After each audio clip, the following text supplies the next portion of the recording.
Welcome back to my channel, Working with John.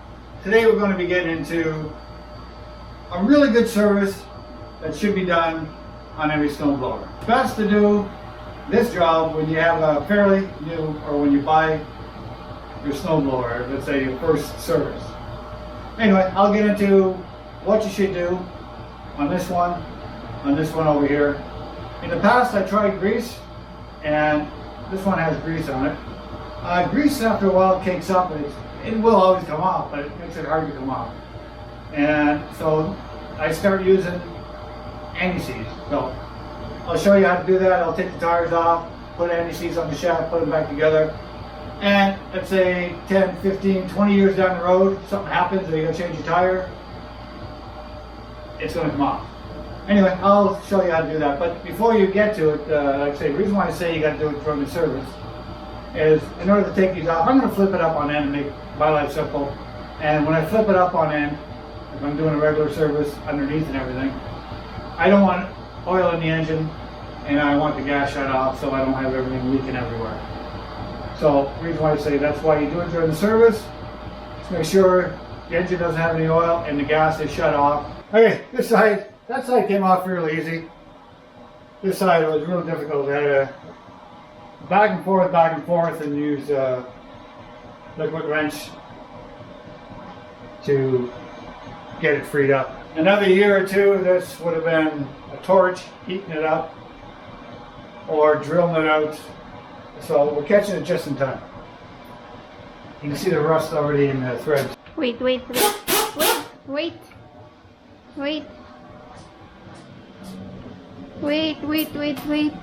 You already tamat? Yeah, you took them off. You're too slow with the camera. Work's gotta be done.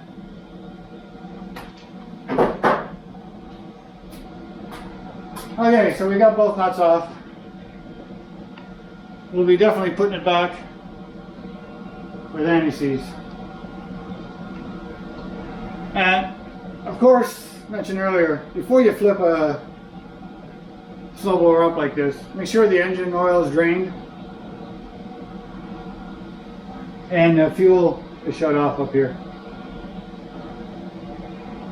and it's not overfull. That way it doesn't blow out of the cap. And plus I put a something here to stop the oil, or stop the fuel from leaking in the carburetor. Okay, so we got that one. Like I said, this side came out fairly easy. That side was back and forth, penetrating oil, back and forth with a compressor. So you take these out.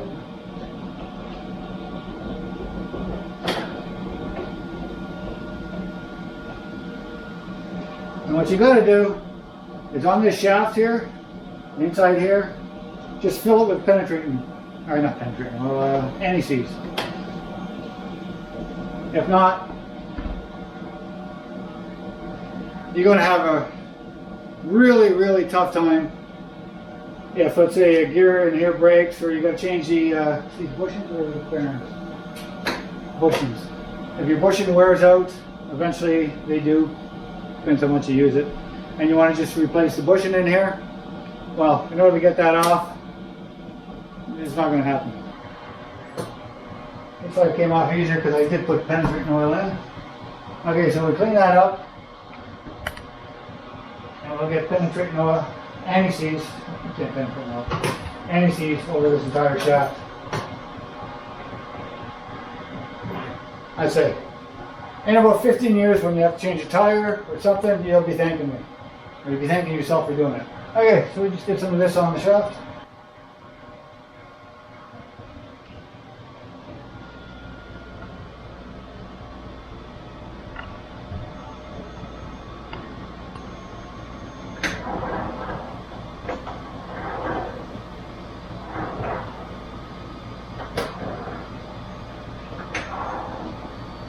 When you get the wheels off and everything else, perfect opportunity to get some lube into the bushing right here. And I use, I'll put links to all the lubes I use, the anti-seize, the PL100. I'll put all the links in the description.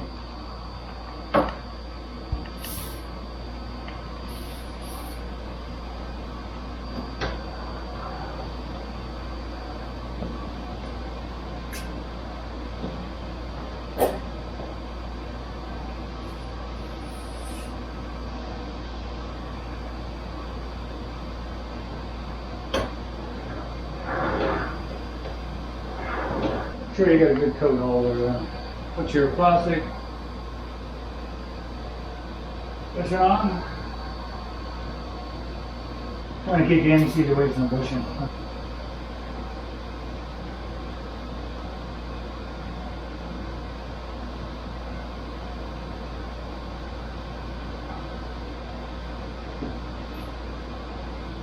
And you take the tire.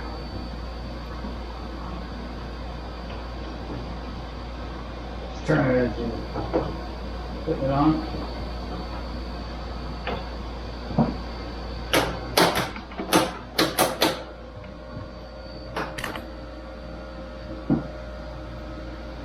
And always put some on the bolt that goes in here.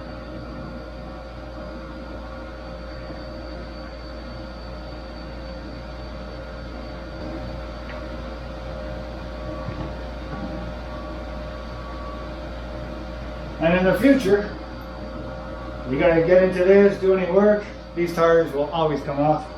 We're gonna have a 13 millimeter.